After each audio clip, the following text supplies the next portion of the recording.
এই পরিস্থিতির উপক্রম অনুষ্ঠানে প্রধান অতিথি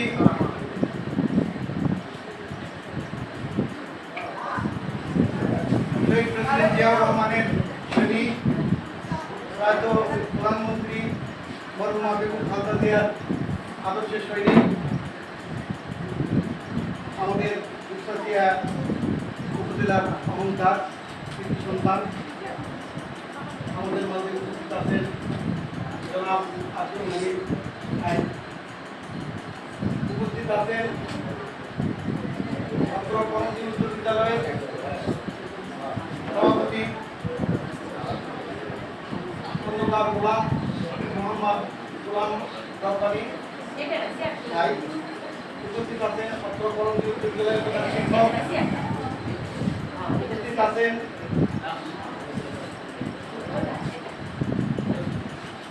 ছাত্র উপজেলা বিএনপির নেতাকর্মী, উপস্থিত আছেন ছাত্র কর্মসূচি গ্রামের বিএনপির নেতাকর্মী,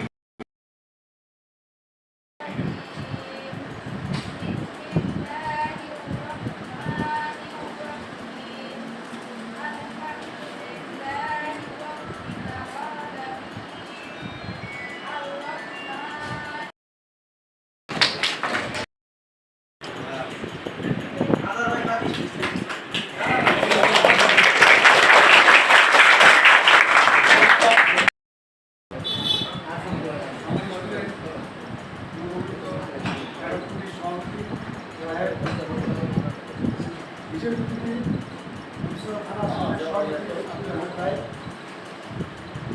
থানার অনেক নেতৃবৃন্দ এবং আমাকে গ্রাম থেকে বিভিন্ন ধর্মীয় সদস্য এবং আরও ব্যক্তিবৃন্দ সামনে আমার সরকারি শিক্ষক এবং আমার ছাত্রছাত্রী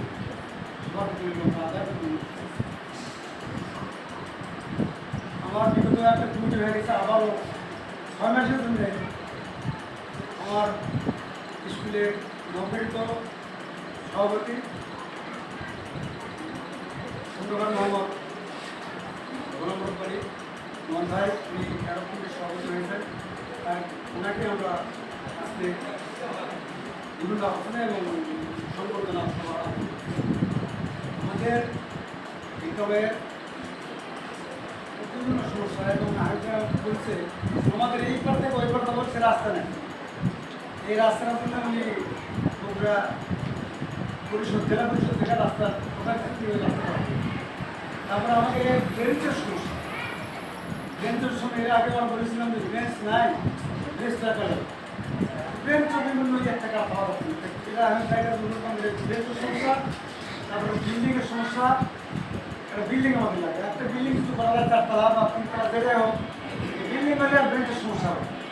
আমাদের পাশে হচ্ছে, পাশে একটু ভালো আছে, ওই পাশেটা একটু এর আগে আমার লিস্ট গেছে, কিন্তু আমি ওদের বললাম যে আমাদের সুন্দর একটু আছে, একটু ঘোরা দিল ঘোরা করে লিস্ট ছিল।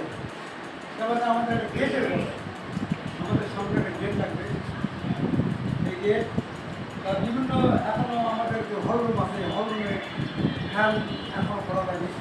আমাদের গ্রামের ছেলেমেয়েরা সেশন ফ্রি বা মাসিক বেতনেরা দেয় না, খালি কোনো মতে পরীক্ষার বিরতাও আশা করে স্যার দিমোহনের দিচ্ছি আপনারা 400 টাকা করা হয়, সেটা আপনার জমি দেওয়া যায়। আমাদের ওই ফ্যান চলে, ওই ফ্যান এবারে বিল দেওয়া 1800 টাকা। এখন স্কুলের একটা পুকুর খেলে, এই পুকুর 3 বছর প্রথম করা হয়, এবার 1.5 লাখ টাকা হচ্ছে, সেটা 3 বছর চলে এসেছে। রাজনীতি করেছে, সেই টাকাও আমার সাবেক সভাপতির কাছে এখানে আছে, আপনার কাজ সে কাজও করতে পারে, খালি করতে ছাত্ররা দেবে কোন দিন করে আসবে। এবার আবার মনে আছে আমাদের ভাবে আমাদের বৃষ্টি দেওয়া, এই জিনিসগুলা আমাদের একটু করা লাগে, কারণ বিভিন্ন সমস্যার সত্য আমাদের গ্রামের স্কুলটা এখনো বিরোধ জীবন দেয়, যেমন স্কুল চলাবো কেন, এই বেতন যখন যাই কিছু আসে যে আমরা দিন 10 টাকা ছাত্রীরা 10 টাকা দিচ্ছি, সেটাও ওই মন্ডল হয়ে গেলো, যখন মানে নামা গেলো সে গাছ কত না হলে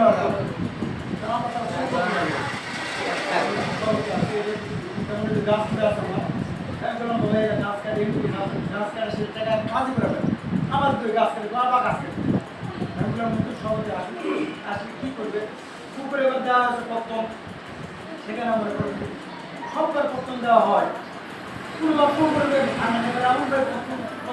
পুকুরের পানি রেখেছে গাছ ধান গাছ ছিল গাছ কাটা এই অবস্থা তো শেষে আমি আমার সাথে সবাইকে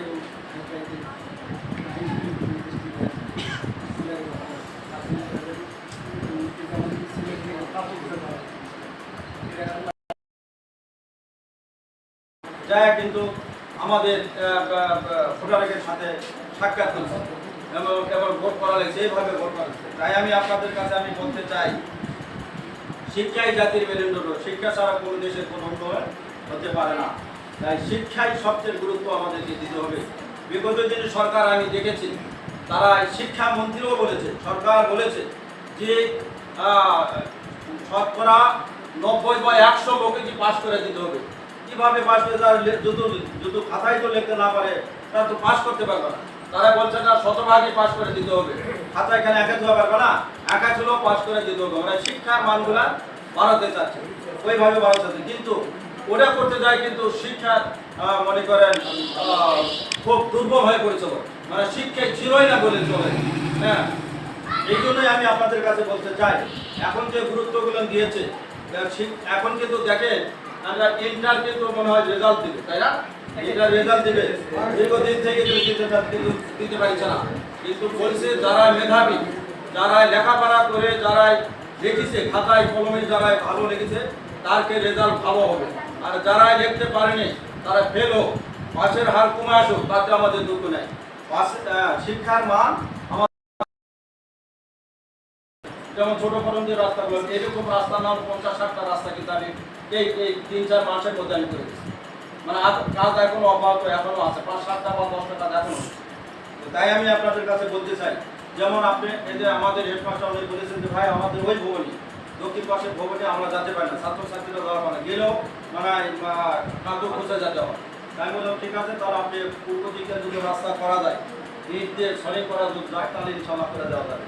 আমি একজন ওনাকে কথা বলছি, বিল্ডিংয়ের কথা আপনারা বলছেন, বিল্ডিং যিনি ইতিপূর্বে কিন্তু কয়েকটা বিল হয়েছে, অবশ্যই আপনারা জানেন, যারা শিক্ষা প্রতিষ্ঠানের দায়িত্ব পালন করে শিক্ষকেরা ওরা জানেন যে কয়েকটা বিল্ডিং কিন্তু ইতিমধ্যে হয়ে গেছে। আমার জানা মতো 7টা বিল্ডিং হচ্ছে, হাই স্কুল 7টা বিল্ডিং হচ্ছে, তা মনে করে 4তলা বিল্ডিংগুলো, বুঝছেন বিল্ডিংটা। তো যাই হোক, এখন বিষয়টা হলো যে মানে একটা প্রতিষ্ঠানে অনেক চাহিদা থাকায় চাহিদা থাকবে, চাহিদা এবার ইনশাল্লাহ আল্লাহ পাকে দিচ্ছে 5 বছরের মনে হয় চাহিদা আপনাদের পূরণ হবে। এই জন্য আপনারা ছাত্রছাত্রীকে সংখ্যা বাড়ান, ছাত্রছাত্রীর সংখ্যা বাড়ান এবং শিক্ষার মানগুলো আপনাদেরকে বাড়াতে হবে। যে কোনো শিক্ষার মান আমরা দেখবো, এই যে এখন একটা জিনিস আপনি লক্ষ্য করেন, অনেকে তো জানে আপনার উপজেলা শিক্ষা অফিসে এখন টাইমের মধ্যে যদি না আসে, 9টা বা সময় 9টার মধ্যে যদি না আসে তাহলে কমপ্লেন করে, ওই সঠিক টাইমে আসবে খাতায় মনে করেন সই করতে হবে। কিন্তু এটা কিন্তু পূর্বে কিন্তু ছিল না, এখন কিন্তু সেটা হচ্ছে। এরাই সই করে এটা কিন্তু পাঠাবে বগুড়াতে, বগুড়া থেকে রাজশাহী দেবে, রাজশাহী দিয়ে ঢাকায় যাচ্ছে, এটা প্রতিদিনই কার এটা জানেন না। এই জন্য শিক্ষার উপর এত গুরুত্ব বাড়াইছে, এটা ভাষায় প্রকাশ করা। এই জন্য আপনারা সবাই সচেতন হয়ে যায়, আপনারা শিক্ষক শিক্ষাগুলো আছেন, মানে শিক্ষাটা এমনভাবে যেমন ছাত্রছাত্রীদের বাবা মায়ের উপরও অনেক মানে শিক্ষার উপর তাদের দায়িত্ব আছে, ওনাদের উপরে অনেক কিছুই নির্ভর করে শিক্ষা, যেমন আপনাদের শিক্ষক শিক্ষিকার উপরও নির্ভর করবে।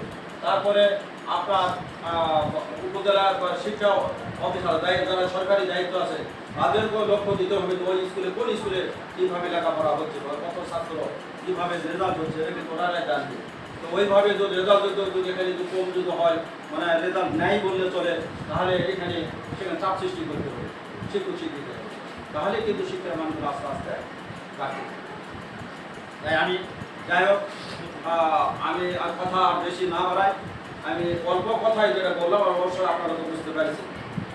আমি যেটা বলতে চাচ্ছি, আজকে যে অনুষ্ঠান যেটাই হোক, ছোটো হোক আর বড় হয়েছে, তো আপনারা এই যে অনুষ্ঠানটা করছেন বা আমাকে কথা বলার যে সুযোগ করে মানে অনুদান থেকে এই কাজটা দেওয়ার জন্য আমি হামিদ ভাইকে আন্তরিকভাবে সরকারি উচ্চ বিদ্যালয়ের পক্ষ থেকে ধন্যবাদ জ্ঞাপন করছি। এবং সেই সাথে আমি বিষয়টা হলো যে আমি পূর্বে এটা বলছিলাম জেলা পরিষদ থেকে আমি একটা দিয়েছিলাম, সেটা কিন্তু হয়। এখন বর্তমানে যেটা হবে আমাদের এই বরাদ্দ থেকে বিশেষ বরাদ্দ থেকে আর ভবনের কথাগুলো আমি বলি, ভবনের কথাগুলো অটোমেটিক ফাইলটা হয়ে গেছে, একটু আপনাদেরকে ধৈর্য ধরতে হবে। সময় আসলে বলা হয়তো 2 বছর বা 3 বছর হয়ে গেছে, তখন হয়তো আবার আবার ওই করাতে তখন আমি চেষ্টা করবো। আপনার দোয়া করবেন আমার জন্য, আমাদের এই বিষয়ের জন্য দোয়া করবেন। এই বিষয়ে কিন্তু আমাদের মনে করেন এই উন্নয়নের জন্য এই কাজ করার জন্য মনে 24 ঘন্টা কাজ করতে হবে। তারেক রহমান যেভাবে সাধারণ মানুষের সাথে আনাচে কানাচে গ্রামে গঞ্জে পাড়া গঞ্জে সব জায়গায় যেভাবে তারেক রহমান যাচ্ছে, এটা কিন্তু যাওয়ার কিন্তু কথা নয়। এটা কিন্তু তার একটা রিস্ক হচ্ছে। আমরা যতটুকু জানিয়েছি সবাই কিন্তু তাকে কিন্তু পরামর্শ দিচ্ছি, এটা কিন্তু আপনার রিস্ক হচ্ছে। তারপরেও কিন্তু সে কিন্তু সাধারণ মানুষের সঙ্গে মিশে যাচ্ছে। দেখেন ভালো, এটাও কিন্তু দিকটা কিন্তু ভালো, খারাপ। তো যাই হোক, আমি হ্যাঁ বিল্ডিংয়ের কথা আমি বললাম, বিল্ডিংটা একটু ধৈর্য আপনাকে কয়েকটা বিল্ডিং আছে, এটা একটু ধৈর্য ধরে আপনাকে নিতে হবে ইনশাল্লাহ। আপনারও আমার মনে হয় যে পাবেন, কারণ কিন্তু একটা নাম করা গ্রাম, নাম করা কয়েকটা প্রতিষ্ঠান আছে, সেটা দুধসাগর থানার মধ্যে তাই না? আমি তো যেটা যতটুকু জানি, মানে হাফিজ যে মাদ্রাসা আছে, ইতিমখানা আছে, রাকির মাদ্রাসা আছে, আলিম মাদ্রাসা আছে, আলিম ফাজল মাদ্রাসা আছে, তারপরে গার্জেন পক্ষের লোকটাকে লোক দিতে হবে, চেয়ারম্যান মেম্বার আছে, দলীয় লোক আছে, সরকার আছে, পুলিশ প্রশাসন আছে, সবাইকে লোক দিতে হবে। নিশার মধ্যে যেন কেউ না থাকে, এটা সবচেয়ে সবাইকে গুরুত্ব দেওয়া হবে। এই যে ছাত্রছাত্রীগুলো নামছে, বাবা মা আছে, ওনাকে লোক কোথায় যাচ্ছে, কি করছে, বা লেখাপড়া করছে, বা যারা স্কুলে যাচ্ছে, এই যে বিষয়গুলো সবাইকে এই যে নিশাই সবচেয়ে মারাত্মক বাংলাদেশের জন্য নিশাই কিন্তু দেশটা মানে ডুবাবে। নিশা কিন্তু আমরা কিন্তু কন্ট্রোলে নিয়ে আসতে না পারি। তবে একটা দিনে তারেক রহমান কিন্তু নিশার এত গুরুত্ব দিয়েছে, সে ভাষা প্রকাশ করে, যার জন্য কিন্তু নিশা কিন্তু যদি দেখেন এখন ভালো আলাও এখন ওই যে ইয়া করে জেলে 5 মাস 6 মাস থেকে এবং এখানে সমাপ্ত। ধন্যবাদ।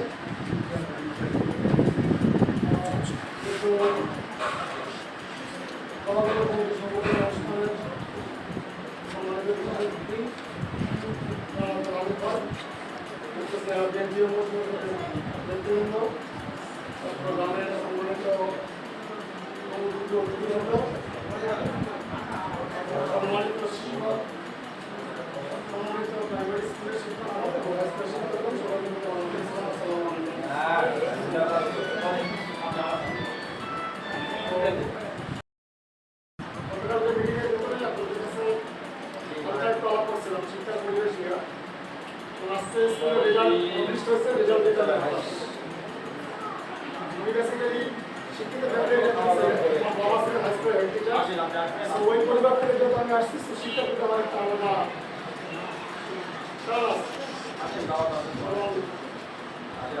যার কারণে আমার আশা আমার গ্রামের স্কুল যদিও আমি স্কুলের স্টুডেন্ট না, কিন্তু স্কুলের প্রতি আমার একটা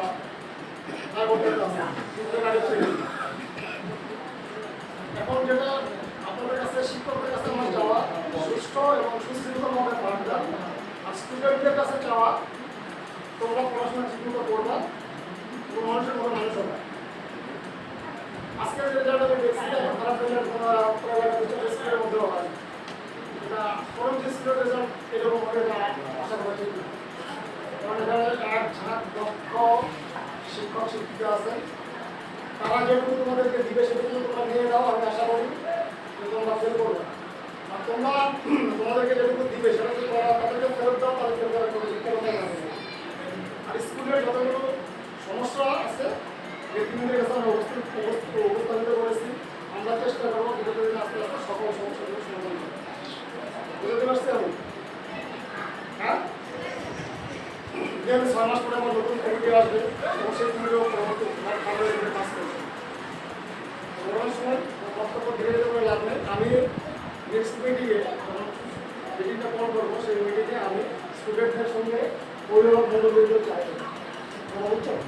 অভিভাবক এবং সঙ্গে আমি উপজেলা শিক্ষা অফিসারের সঙ্গে যোগাযোগ করবো, ওনাকে আমি নিয়ে আসার চেষ্টা করবো। বর্তমানে যে গতানুগতিক শিক্ষাক্রম বা পাঠদান কর্মসূচি আছে ওটার ভিতরে কিছুটা চেঞ্জ আমি নিয়ে আসতে পারি আমাদের স্কুলে, বুঝতে পারছি। এখন স্টুডেন্টদের পরীক্ষা বছরে দুইটা, ষান্মাসিক আর অ্যানুয়াল, অর্থাৎ বাৎসরিক। তো যখন দুটো পরীক্ষা হয় মাঝের যে 6 মাসের সময়, 6 মাসের সময়ের মধ্যে আমরা স্টুডেন্টকে যা দিচ্ছি ওরা আমাদেরকে ফিডব্যাক সেভাবে দিচ্ছে না, বললেন ঠিক কথা হচ্ছে না। এই আমরা এখন এই পরীক্ষার ভিতরে কিছুটা চেঞ্জ নিয়ে আসবো, এই আপনাদের সঙ্গে বসে মেলাপ করবো, সিটি নিয়ে মান্থলি টেস্ট নিয়ে করবো, ত্রৈমাসিক টেস্ট নিয়ে করবো, তাহলে ওদের আস্তে আস্তে বিজ্ঞাপনগুলো চলে আসবে, বুঝতে পারছি? পরীক্ষা বেশি হলে খারাপ না ভালো? হ্যাঁ খারাপ? কোনো প্রশ্ন করবো না ঠিক মতো? তোমাদের ভিতরে ভালো আকাঙ্ক্ষা কাণ্ডের আছে, পড়াশোনা শেষ করার পরে কে কোনো জায়গায় যেতে চাও, তুমি বলতে পারবা? তুমি বলো, তুমি কি হবো বলো? তোমার লক্ষ্য কি?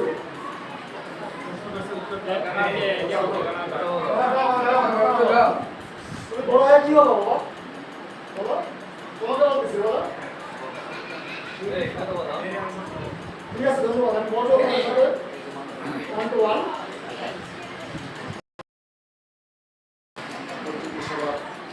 সভাপতি উপস্থিত আছেন আমাদের উচ্চতা আদরণীয় এলাকা